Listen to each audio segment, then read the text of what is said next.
प्रिय मित्रों, आप सभी का वीरेंद्र कुमार सोनी वीकेएस क्लास में हार्दिक स्वागत है, अभिनंदन है। आज का दिन हम सभी के लिए महत्वपूर्ण दिन है। 25 जनवरी राष्ट्रीय मतदाता दिवस के रूप में मनाया जाता है। जैसे आप सभी जानते हैं, पिछले हमने यूट्यूब पे अपने कक्षाओं को जो क्लासेस लिया था, उसमें भारतीय संविधान की प्रस्तावना और भारतीय संविधान के भाग 1 और भाग 2 एवं उनके अनुच्छेदों के बारे में चर्चा किया था। उसी क्रम को बढ़ाते हुए आज संविधान के भाग 3 मौलिक अधिकार फंडामेंटल राइट से संबंधित हमने सार संग्रह के रूप में आप लोगों के लिए लाया हूं। और निसंदेह ये हमारा वीडियो आप सभी के लिए लाभप्रद होगा। ज्ञान में अभिवृद्धि के साथ साथ आप सभी को आगामी जितनी प्रतियोगी परीक्षाएं हैं, उन प्रतियोगी परीक्षाओं में भी ये महत्वपूर्ण साबित होगा। और निसंदेह ये वीडियो आप सभी के लिए महत्वपूर्ण है। जितने राज्य स्तरीय परीक्षा की तैयारी कर रहे हैं, सिविल सेवा हो, एसएससी हो, बैंक हो या रेलवे या आईएएस पीसीएस, सभी प्रतियोगी परीक्षा में भारतीय संविधान और अनुच्छेद से प्रश्न अवश्य पूछे जाते हैं। और विशेष रूप से भाग 3 से जरूर प्रश्न पूछे जाते हैं फंडामेंटल राइट्स, मौलिक अधिकार के बारे में। तो ज़्यादा समय न लेते हुए उसी पे हम चर्चा करना चाहेंगे। मौलिक अधिकार का वर्णन जो है संविधान के भाग 3 में किया गया है। यानी मौलिक अधिकार हमें कहाँ से मिलता है जानकारी? संविधान के भाग 3 से। और मौलिक अधिकार भारतीय नागरिकों को प्रदान किए गए ये वे अधिकार हैं जो सामान्य स्थिति में सरकार द्वारा सीमित नहीं किए जा सकते।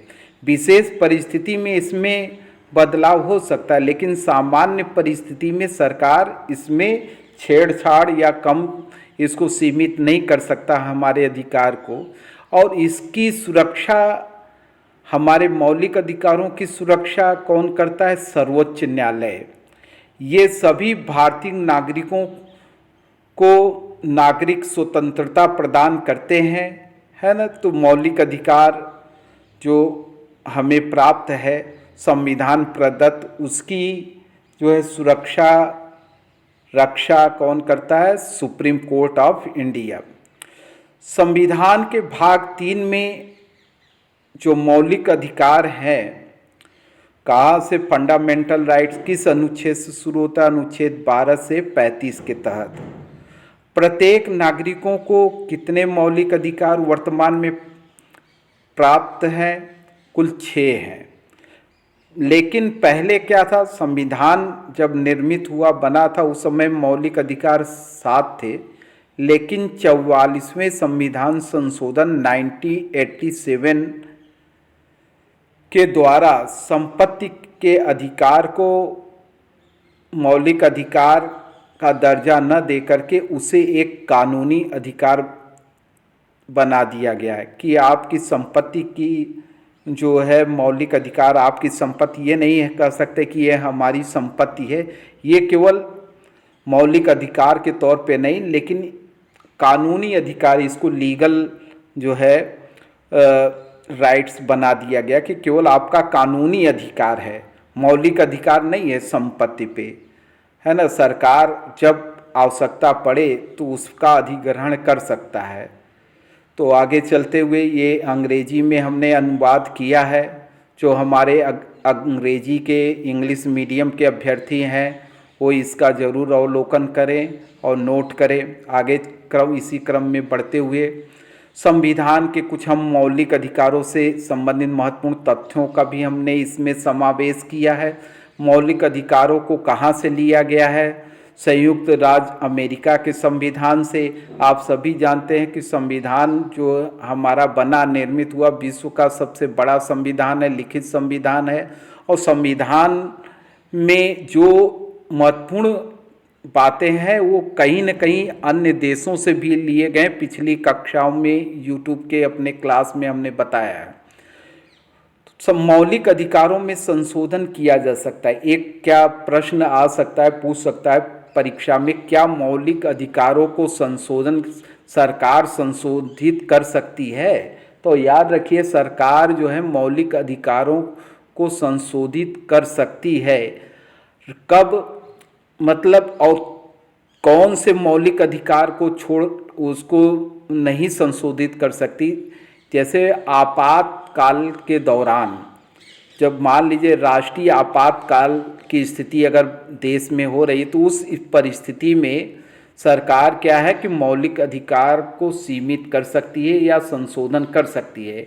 राष्ट्रीय आपात के दौरान अनुच्छेद 352 और व्यक्तिगत स्वतंत्रता को छोड़ करके मौलिक अधिकारों को स्थगित किया जा सकता है। यानी कि अगर राष्ट्रीय आपात काल की घोषणा होती है, उस परिस्थिति में मौलिक अधिकार जो हमें प्राप्त है, 6 मौलिक अधिकार प्राप्त हैं, उस अधिकारों को सरकार वापस ले सकती है। लेकिन आपात के दौरान जो अनुच्छेद 352 में वर्णित है और व्यक्तिगत स्वतंत्रता को वो नहीं छीन सकती किसी भी परिस्थिति में।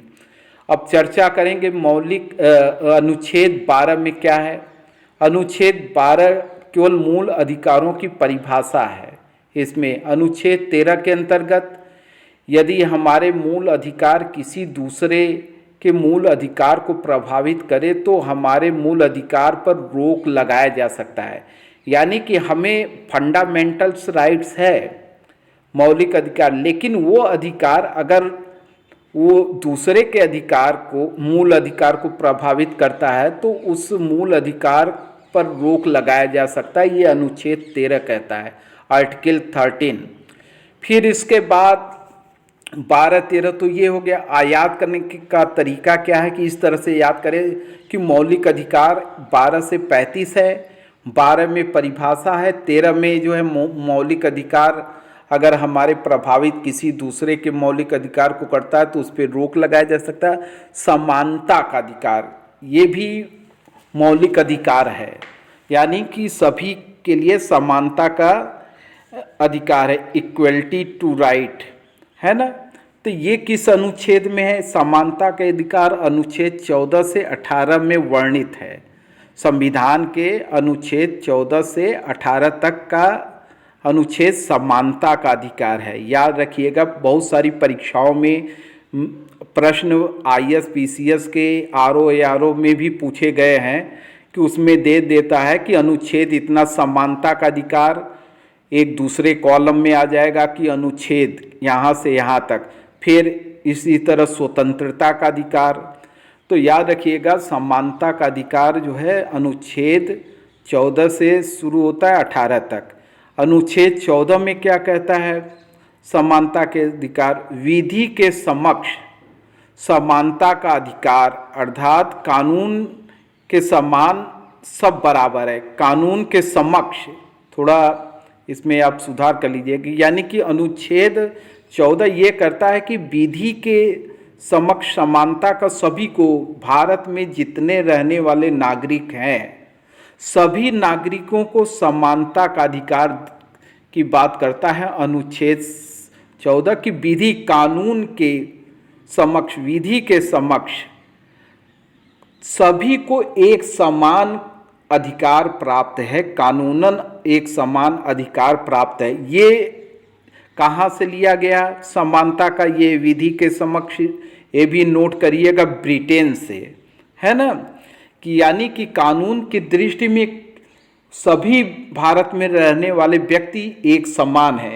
कानून किसी को जाति, धर्म, भाषा, संस्कृति के आधार पर उसके साथ असमानता का व्यवहार नहीं कर सकता। यानी कानून सबको एक समान मानता है कि अगर हमारे लिए वो कानून है तो सभी के लिए वही कानून है। ये नहीं है कानून में नहीं कि ये नहीं है कि किसी और के लिए कोई दूसरा नियम है, कानून है, किसी और के लिए अलग नियम है। तो लेकिन जो कानूनन अधिकार है सबको बराबर प्राप्त है, भारत में समस्त नागरिकों को प्राप्त है, ये अनुच्छेद 14 कहता है। इसके महत्वपूर्ण जो है अनुच्छेदों को हमने अंग्रेजी में ट्रांसलेट किया है, इस पे आप देख सकते हैं। आगे बढ़ते हुए 14-15 आ गया, अनुच्छेद 14-15 को देखते हैं इसका हिंदी में। अनुच्छेद 15 में क्या कह रहा है? इस अनुच्छेद में जाति, धर्म, लिंग, जन्म स्थान के आधार पर सार्वजनिक स्थान पर भेदभाव नहीं किए जा सकते।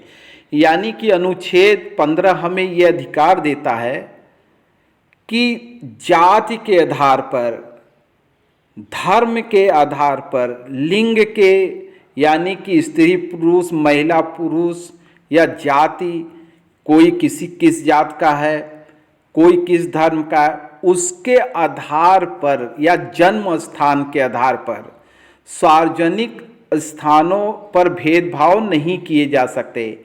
यानी कि जो सार्वजनिक प्लेस है, जैसे स्कूल है, हॉस्पिटल है, अस्पताल है, न्यायालय है या मंदिर है, वहाँ पर आपको जाने से कोई रोक नहीं सकता।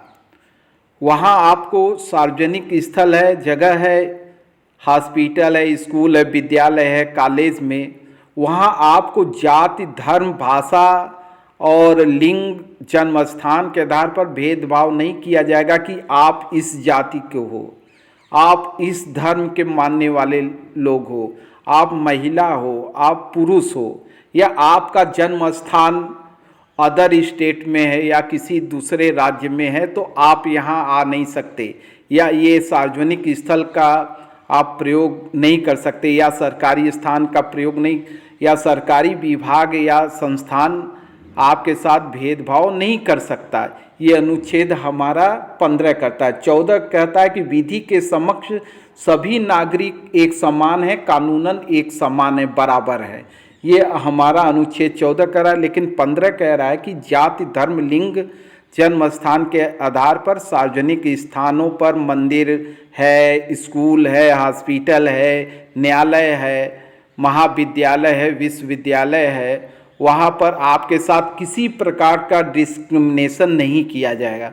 अनुच्छेद 16 कहता है, 16 में वर्णित है कि इस अनुच्छेद में लोक निर्वाचन की बात करता है, यानी सरकारी नौकरी की समानता, यानी कि सरकारी नौकरी में भी सभी को समानता का अधिकार है ना। इसमें भी किसी प्रकार की जो है जाति, धर्म, भाषा, संस्कृति के भेदभाव नहीं है। लेकिन पिछले कुछ दिनों ये चर्चा का विषय बना था पिछड़े वर्ग को लेकर के, ओबीसी आरक्षण वगैरह को लेकर के, कि कहीं आरक्षण का उचित पालन नहीं किया गया। जैसे कभी आज पॉलिटिकल व्यक्ति भी जो है बहुत कई बार ये प्रश्न उठाते हैं, तो ये आप लोग न्यूज़ में सुनते हैं, इस पे हम बहुत अधिक चर्चा नहीं करेंगे। तो मैं कहने का तात्पर्य यह है कि सरकारी नौकरी की समानता है यहाँ पे अनुच्छेद 16 में। अनुच्छेद 17 कहता है, आर्टिकल 70 कहता है कि संविधान ये राइट्स आपको देता है, समस्त नागरिकों को ये अधिकार देता है कि छुआछूत का अंत, यानी अनटचेबिलिटी, अस्पृश्यता को खत्म कर दिया गया है। यानी कि पहले क्या था कि जो समाज का सबसे निम्न वर्ग था उसको हम इस दृष्टि से देखते थे, उसके साथ भेदभाव करते थे, मतलब न उसको अपने पास बैठाते थे, न उसको कहीं सार्वजनिक स्थल का प्रयोग करने का उसको अधिकार था। मतलब उसके साथ भेदभाव की मतलब ये छोटी जाति का है, ये हमारे पास कैसे बैठ सकता है, हमारे साथ कैसे रह सकता है, कैसे खा पी सकता है, मतलब ये जो सामान्य सामाजिक स्थिति है उसको जो है उसमें जो इस तरह की भावना था उसको खत्म किया गया। अनटचेबिलिटी जिसे अस्पृश्यता कह सकते हैं, अनुच्छेद 17 के तहत जो है आर्टिकल 17 रिमूव द अनटचेबिलिटी, है ना। अब अनुच्छेद 18 क्या करता है? अनुच्छेद 18 में ये उल्लेख है कि इस अनुच्छेद में उपाधियों का अंत कर दिया गया है। किंतु शिक्षा, सुरक्षा और भारत रत्न, पद्म विभूषण इत्यादि रखे जा सकते हैं। यानी कि आपको जो उपाधि प्रदान की जाती है उसमें शिक्षा से, सुरक्षा से और भारत रत्न, पद्म विभूषण तो दिए जा सकते हैं। विदेशी उपाधि रखने, अगर मान लीजिए कोई दूसरे देश से आपको कोई उपाधि प्राप्त हो रहा है या कोई दूसरा राष्ट्र आपको उपाधि देना चाहता है, तो उसके लिए पहले आपको किससे अनुमति लेनी पड़ेगी? राष्ट्रपति जी से। राष्ट्रपति की अनुमति जरूरी है कि अगर कोई विदेशी उपाधि ग्रहण कर, जैसे कई बार जो है लोगों को जो है कोई अमेरिका या बहुत सारे देशों से जो उपाधि मिलती है, तो उसके लिए पहले राष्ट्रपति की, अगर राष्ट्रपति महोदय अनुमति देते हैं तो आप उपाधि ले सकते हैं। फिर इसका अंग्रेजी अनुवाद ये आप लोग दे सकते हैं, हमने अंग्रेजी में किया है। आर्टिकल 18 के बारे में, 17 अनटचेबिलिटी के बारे में है ना। अब अनुच्छेद हम अब भी आपको हमने बताया कि देखिए, याद करने का है कि मौलिक अधिकार किस अनुच्छेद के अंतर्गत है, किस भाग में? संविधान के भाग 3 में। और मौलिक अधिकार का उल्लेख किस अनुच्छेद से प्रारंभ होता है? 12 से 35। 12 में क्या है कि परिभाषा है मौलिक अधिकार। अनुच्छेद 13 में जो है क्या है कि आपके मौलिक अधिकार अगर किसी दूसरे का हनन करते हैं तो उसे वंचित किया जा सकता है। और समानता का अधिकार आ गया। अब समानता का अधिकार क्या है कि 14 से 18 तक, ठीक है, वो समानता का अधिकार है। इसी तरह स्वतंत्रता के अधिकार 19 से 22 के बीच है। आप याद रखिएगा, right of freedom, article 19 to 22। अनुच्छेद 19 क्या कहता है? मूल संविधान में 7 तरह की स्वतंत्रता का उल्लेख था, वर्तमान में यह सिर्फ 6 रह गए। जैसे हमने पहले बताया था कि पहले संविधान जब निर्माण हुआ, लागू हुआ, उस समय जो है हमें 7 तरह की स्वतंत्रताएं दी गई थी। लेकिन बाद में जो है 44वें संविधान संशोधन द्वारा 1978 द्वारा एक मौलिक अधिकार को कानूनी अधिकार दे दिया गया। इसमें अनुच्छेद वही 19 में केवल 6 हमारे अधिकार रह गए। अनुच्छेद को 19 को ए बी करके हमें पार्ट में या 1 2 करके ऐसे देखेंगे। अनुच्छेद फर्स्ट, बोलने की स्वतंत्रता एवं विचार की अभिव्यक्ति। अनुच्छेद क मान लीजिए कि बोलने की स्वतंत्रता एवं विचार की अभिव्यक्ति है। अनुच्छेद 19 ख में कह लीजिए बिना हथियारों के एकत्रित होने की तथा सभा करने की स्वतंत्रता, यानी विचार अभिव्यक्ति की स्वतंत्रता 19 क में है। 19 ख में आप जो है सभा तो कर सकते हैं, आपको सभा करने की स्वतंत्रता, लेकिन बिना हथियारों के साथ, कोई हथियार लेकर के आप सभा नहीं कर सकते। अनुच्छेद 19 ग में संगठन बनाने की स्वतंत्रता है, आप कोई संगठन, ऑर्गेनाइजेशन बना सकते हैं। अनुच्छेद घ में कह लीजिए या 4th में, पार्ट 4th में, देश के किसी भी क्षेत्र में बिना रोक टोक के घूम सकते हैं या आ जा सकते हैं। यानी कि आपको किसी भी राज्य में जाने की, आने की, घूमने की पूर्ण रूप से स्वतंत्रता देता है 19/4, है ना। 19/5 में क्या है? किसी भी क्षेत्र में आपको बसने, निवास करने की स्वतंत्रता है। यानी कि आप देश के किसी राज्य में भी जा कर के आप निवास कर सकते हैं, वहाँ बस सकते हैं, घर बना सकते हैं, रह सकते हैं। ये अनुच्छेद 19/5 कहता है। इसके बाद ये हमारा अंग्रेजी में अनुवाद है, आप इसको देख सकते हैं, नोट कर सकते हैं, है ना।